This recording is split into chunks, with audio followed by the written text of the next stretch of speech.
On va traiter aujourd'hui la notion de table des caractères d'un groupe. On verra comment dresser une table des caractères qui contient pratiquement toutes les propriétés de symétrie d'un groupe de transformation de symétrie. Pour cela, on trace deux droites perpendiculaires comme vous le voyez ici et on met le nom du groupe par exemple grand G dans ce coin. Le groupe des transformations de symétrie, comme tous les groupes, contient son élément neutre. On va le noter grand E et on sait déjà que l'élément neutre forme sa propre classe. Et on met à côté, sur la ligne en haut, les classes de groupe. Par exemple ici, une classe qui contient N1 éléments est représentée par un de ces éléments qu'on va le noter grand G1. Puis une deuxième classe qui contient N2 éléments est représentée par un de ces éléments G2, etc. On va noter petit r le nombre de classes. Et puisque le nombre de représentations irréductibles du groupe est égal au nombre de classes, on note gamma 1, gamma 2 jusqu'à gamma r, ces représentations irréductibles, et on les met sur la colonne de gauche. Remarquons qu'il existe une représentation irréductible triviale de dimension 1 et commune à tous les groupes, définie par gamma de x égale à 1 pour tout élément du groupe. On vérifie facilement que c'est une représentation du groupe, puisque gamma de xy égale à 1, gamma de x égale à 1 et gamma de y égale à 1. Par conséquent, elle vérifie la formule de définition d'une représentation qui est gamma de xy égale à gamma de x fois gamma de y. Elle est irréductible parce que sa dimension est égale à 1. On réserve la première ligne de cette table au caractère de cette représentation. C'est-à-dire, on fait correspondre à chaque classe la trace de gamma 1 des éléments de cette classe, qui est toujours égale à 1. Les dimensions f indice alpha des représentations irréductibles gamma alpha sont en rapport avec l'ordre du groupe petit g par la relation la somme de alpha égale à 1 jusqu'à r de f indice alpha au carré égale à petit g. La première colonne est facile à remplir si on connaît les dimensions de chaque représentation, parce que le caractère de chaque représentation gamma commence par la trace de gamma de l'élément neutre E, qui n'est que la trace de la matrice unité, et par conséquent, c'est la dimension de cette représentation. Le reste de la table des caractères est complété par les gamma alpha de GI, qui est simplifié ici sur ce tableau par gamma alpha indice I, qui doivent vérifier la relation d'orthogonalité pour les caractères, qui montre que les lignes constituent tout simplement un système de vecteurs orthonormés.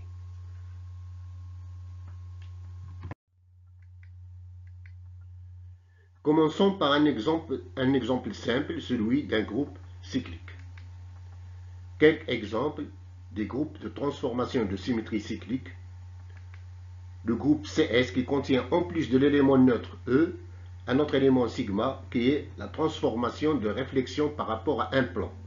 Si on applique deux fois cette transformation, le système retourne à son état initial, ce qui implique que sigma au carré égale à l'élément neutre.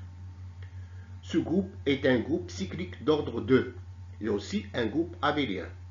Dans un groupe abélien, chaque élément forme sa propre classe. Voilà la table des caractères pour ce groupe. Au haut, les éléments du groupe. Le nombre de représentations irréductibles est égal ici au nombre des éléments du groupe qui est égal à 2. La première ligne est réservée au caractère de la représentation triviale, f1 au carré plus f2 au carré égale à 2, ce qui implique f1 égale à f2 égale à 1. En appliquant la relation d'orthogonalité en utilisant ces deux lignes, c'est-à-dire 1 fois 1 plus 1 fois x égale à 0, ce qui donne x égale à moins 1. Un deuxième exemple, CI égale à EI, qui contient en plus de l'élément neutre la transformation d'inversion par rapport à un point de symétrie. Il donne exactement la même table de caractères que la table précédente, ce qui est valable pour tous les groupes cycliques d'ordre 2. Un troisième exemple, C3 égale à E, C3, C3 au carré. C'est un groupe de transformation de symétrie utilisable pour un système qui contient un axe de rotation d'ordre 3. Ce groupe contient en plus de l'élément neutre la transformation d'une rotation autour de l'axe de symétrie d'un angle de pi sur 3. On va la noter C3 avec un petit chapeau et un autre élément C3 au carré. C'est l'application successive deux fois la même rotation C3. Si on applique 3 fois la même rotation, on retourne à l'état initial, c'est-à-dire C3 à la puissance 3 égale à l'élément neutre E. Le groupe C3 est alors un groupe cyclique d'ordre 3 et aussi un groupe abélien, donc chaque élément forme sa propre classe. Passons maintenant à sa table des caractères. Les éléments du groupe, les représentations irréductibles, le caractère de la représentation triviale, f1 au carré plus f2 au carré plus f3 au carré égale à 3, ce qui implique f1 égale à f2 égale à f3 égale à 1. On va noter oméga la trace de gamma 2 de C3, ce qui est égal à gamma 2 de C3, parce que la dimension de gamma 2 égale à 1. Puisque C3 à la puissance 3 égale à l'élément neutre E, alors gamma de C3 à la puissance 3 égale à 1. Et par conséquent, oméga à la puissance 3 égale à 1. Car gamma de C3 à la puissance 3 égale à gamma de C3 fois gamma de C3 fois gamma de C3. Ce qui implique oméga égale la racine cubique de 1, qui est l'exponentielle de I fois 2pi sur 3. La trace de gamma 2 de C3 au carré, ce n'est alors que oméga au carré, car gamma de C3 au carré, c'est gamma de C3 fois gamma de C3. Si on complète le caractère de gamma 3 par oméga carré et oméga, on voit facilement que les relations d'orthogonalité sont vérifiées, en tenant compte que 1 plus oméga carré égale à 1 et que oméga à la puissance 3 égale à 1. Et on vérifie que la relation d'orthogonalité est vérifiée. Pour un groupe cyclique d'un ordre quelconque n, on aura toujours une table des caractères analogue. Il suffit d'utiliser oméga égale à l'exponentielle de I fois 2pi sur n et de permuter les positions des différentes puissances de oméga allant de 0 à n moins 1.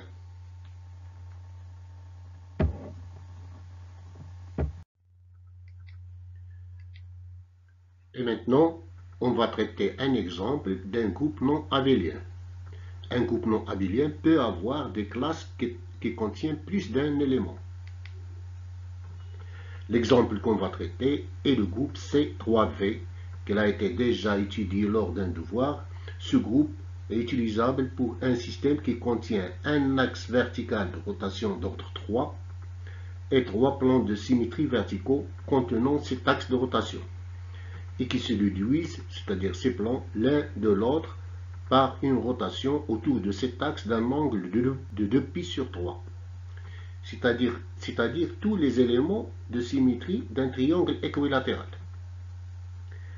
Les éléments de ce groupe sont E, C3, C3 au carré, qui est égal à l'inverse de C3, et les trois réflexions sigma V, les trois réflexions par rapport à ces trois plans, c'est-à-dire sigma V, sigma prime V et sigma seconde V.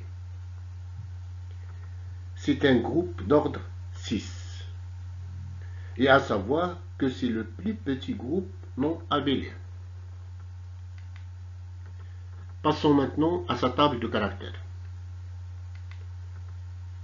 Comme on a déjà montré dans le devoir, ce groupe a trois classes. L'élément neutre qui forme sa propre classe, les deux rotations C3 et C3-1. La troisième classe contient les trois réflexions sigma, sigma prime et sigma seconde. On a alors trois représentations irréductibles. La première ligne est réservée comme toujours au caractère trivial, puisque f1 au carré plus f2 au carré plus f3 au carré doit être égal à 6, ce qui implique f1 égale à 1, f2 égale à 1 et f3 égale à 2. On complète la table par 4 valeurs A, B, C et D, qui sont généralement des nombres complexes et qui doivent vérifier les relations d'orthogonalité. C'est-à-dire, il faut que les trois lignes de la table forment un système orthonormé. Calculons maintenant les valeurs de A, B, C et D. La relation d'orthogonalité appliquée à la deuxième ligne donne 1 plus 2 fois le module de A au carré plus 3 fois le module de B au carré égale à 6.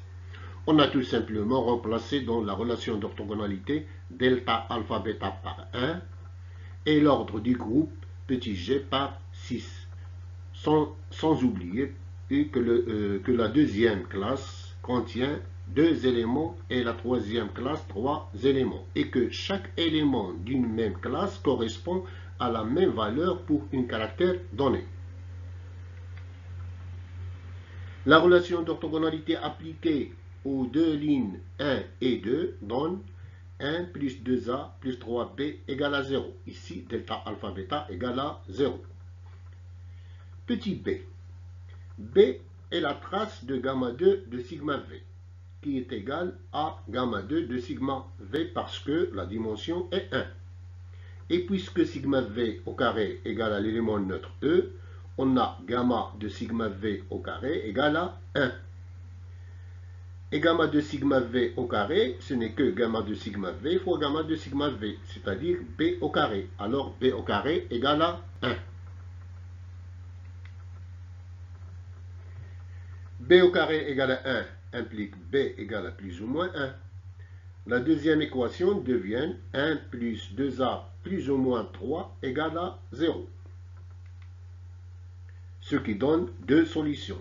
B égale à plus 1 et A égale à moins 2, ou B égale à moins 1 et A égale à plus 1. Or, A3 égale à 1, car A c'est gamma 2 de C3. Et C3 à la puissance 3 égale à l'élément neutre E. Implique A égale à 1 et B égale à moins 1. Car A ne peut pas être égal à moins 2. Finalement, appliquons les relations d'orthogonalité en utilisant la ligne 1 et la ligne 3, puis la ligne 2 et la ligne 3. Ce qui donne le système d'équations 2 plus 2c plus 3d égale à 0, et 2 plus 2c moins 3d égale à 0. N'oubliez pas de remplacer A et B par leur valeur, d'où c égale à moins 1 et d égale à 0.